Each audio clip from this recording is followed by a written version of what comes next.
Michael, what drives you? I'm very curious because you're a serial entrepreneur. You kind of go from one firm to another. You're usually start founding these firms or you're helping manage them. Like, what compels you to do that? What do you find so fascinating about it? Yeah, I mean that's like a existential question, to some extent. I think it's at the core of it. I like to solve problems. Like I'm a problem solver. I'm not a marketing guy. So I'm a good sort of complement to the marketing guys. And most of the partners I've had through those businesses, and I've always partnered with people.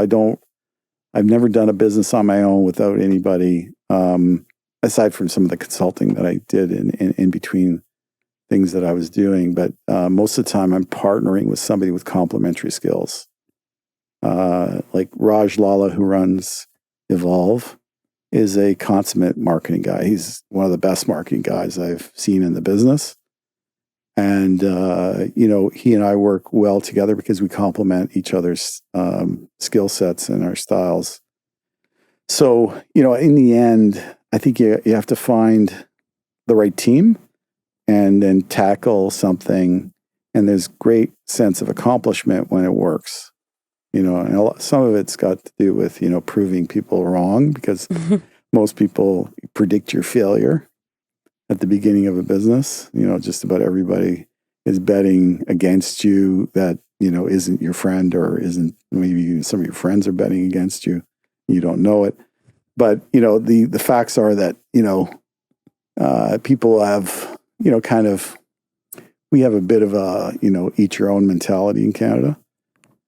So, it's partly that. It's partly succeeding, even though, people think you're not going to. And then also, just solving the problems and building teams and having achieved something. It feels great when you achieve something with a team that you like and that you interact with and that you fit well with. And it's the best kind of feeling to have, if you will.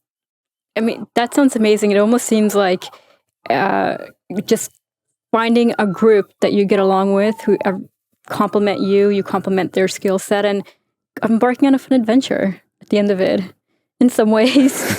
stressful but fun adventure. I mean, obviously the outcomes drive the amount of fun you have. If the outcome's really good and positive, it's a lot of fun. If the outcome isn't as good, then it's not as much fun. But most of the things I've done have we've found really positive exits for the businesses that we started, and I've had great relationships with the people I've built businesses with.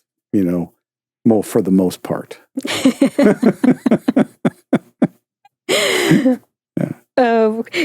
It's funny as you were saying that, because, and some people think I'm crazy for feeling this way. Some people think it's great that I feel this way, but I believe discomfort is not a bad thing. And I've said this many times before, where I feel it helps you grow.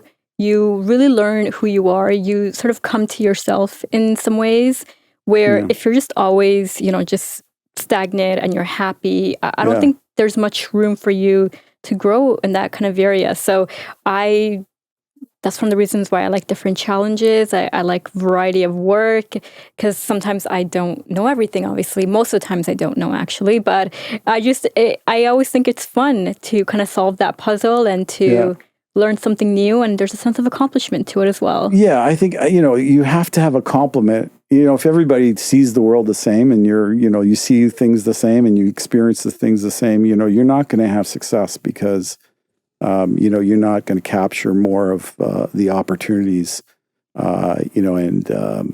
teams that work well together usually have complementary skill sets, so that they see a broader landscape and they understand the opportunity set and the solution set more thoroughly than if they were, with a bunch of people thinking the same thing.